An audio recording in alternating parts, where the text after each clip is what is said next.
What's going on, YouTube? It's your man Griff, and you know what it is.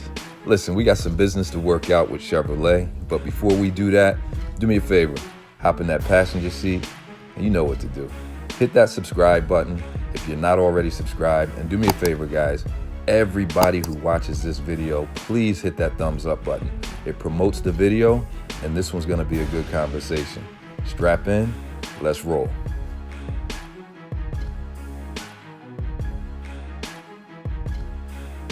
All right, guys, listen, before we get started, I just wanted to show you something. I took delivery of this car in June, and look what just showed up at the end of April. Man, I've been waiting for this thing. As silly as it sounds, I've been waiting for this little placard, and I know a lot of you guys are still waiting. You're probably thinking, man, are they gonna send this thing or not? They will send it. They're just a little bit behind. But listen, as I mentioned, I took delivery in June of 2022. And this thing showed up in April of 2023. So if you're waiting for this thing like I was, it will show up. It's just gonna take a little bit of time. Let's roll. All right, guys, listen, let's jump right into it. I don't wanna waste your time, but I do wanna hear your comments, all right? We're gonna make this quick and easy, okay? So listen, when you ask the question, does Chevrolet have a luxury brand? The response that comes back is the vehicle division of General Motors Company, an American multinational corporation, includes the Buick and Cadillac luxury vehicle brands, as well as those of Chevrolet and GMC. All right, so listen, the answer is no. And you're gonna quickly see where I'm going here, guys. Let's continue. All right, so where am I going here? Honda. Honda Corporation has been around for a long time, right? So what did they do? To increase revenues, they decided to introduce another brand called Acura. Okay, we're all familiar with Acura, the NSX, if you're in the sports cars. In 1986, Acura became the luxury arm of Honda Motor Corporation. That's right, your stunning Acura vehicle is produced with the same robust practices that come from Honda, okay? That's your Acura vehicle. You can see what they did there. Where do we go from there? Toyota. Again, we're all familiar with Toyota. What did Toyota decide to do? They branched off and started with Lexus, okay? Lexus is a division of the Toyota Corporation, okay?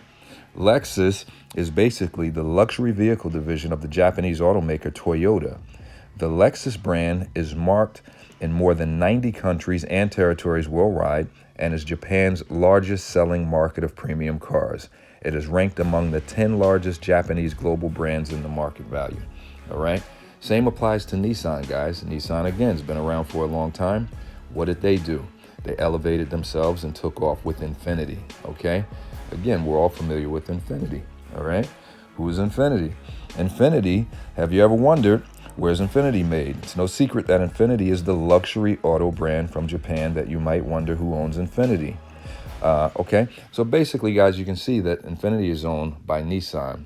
Finally, we have Hyundai. Hyundai's been around for a long time. It's been a low-cost vehicle option for years, but what did they decide to do?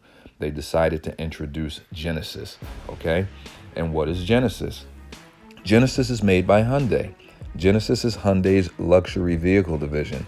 And while fairly new, every new Genesis model is made with the precision and engineering to deliver unrivaled levels of reliability and set new standards for sophistication. All right? So you guys can see where we're going here. All right, so listen, by now you guys can see where I'm going here. Now, what I'm going to do is I'm going to give you my opinion, all right? Listen, don't shoot the messenger, guys. It's just Griff's opinion, right? I'm not in the business of cars. I don't work for GM or Chevrolet. So again, this is just my opinion. But listen, here's what I think they should have done, all right?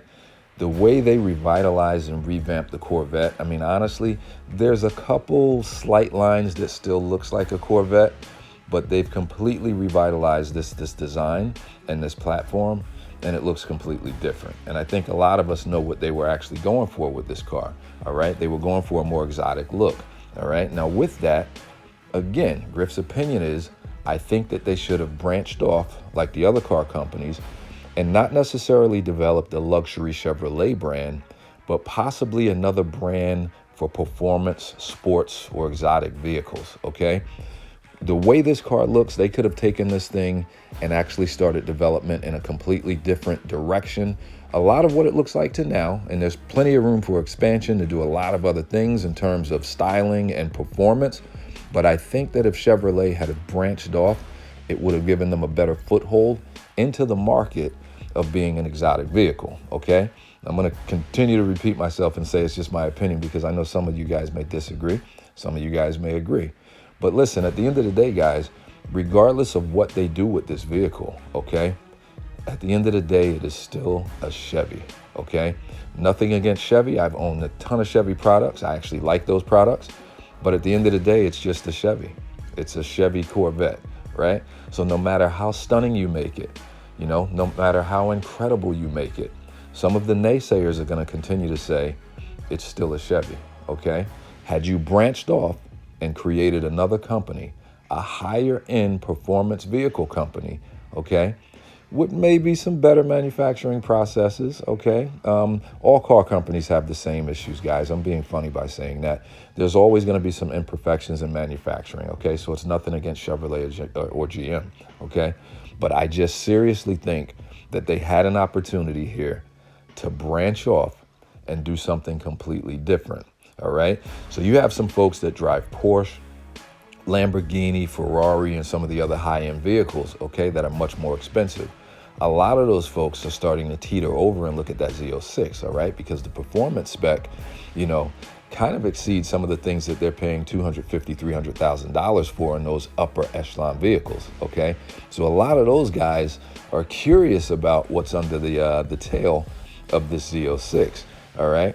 But then again, guys, you have a lot of folks that are still diehard upper level performance guys that are going to make the statement, it's just a Chevy, okay? Which is why I continue to suggest that had they moved and pivoted in a different direction, they had an opportunity to create something different, okay? Now, the Corvette could have remained the Corvette, okay? You could still have your iterations and variations of Corvette under Chevy, but they could have done something completely different with this new car company. You know, new styling, you know, enhanced performance, and it would have been something completely different, okay? Now, a lot of what I'm saying, guys, it's a marketing thing, right? When you rebrand something, all right, even if the manufacturing is done in the same facilities, when you rebrand it and call it something different, Genesis is a clear example, all right? You've got a lot of folks out there that still won't buy a Hyundai, you know? I don't have anything against them. My daughter's first car was a Hyundai, all right? But you have a lot of folks that say, I'm not driving a Hyundai, you know? Nah, I don't want to drive a Honda. I don't want to drive that Nissan. But they'll drive the Infiniti, okay? They'll drive the Acura, all right? I don't want a Toyota, but they'll drive a Lexus, all right? No, I'm not getting that Hyundai. But a lot of people are getting those Genesis these days, guys. I don't know if you've seen the road, but there's a lot of Genesis vehicles out there, and they actually look pretty sharp. And check this out. Your man Griff actually went and checked out one of the SUVs. And I got to tell you guys something. It is a very nice vehicle. It's laid out in terms of luxury on the interior. It's appointed very well. It's a nice looking vehicle. I test drove it. It drove like a luxury vehicle, okay? So the point that I'm making is here, guys, is that Chevy, in my opinion, had an opportunity to do something much larger than what they've done with the Chevrolet Corvette. And I think there's still a chance for them to branch off and go into that space, but we'll see what happens. If it turns out that they go in that direction, just remember your man Griff said it. Until next week, peace.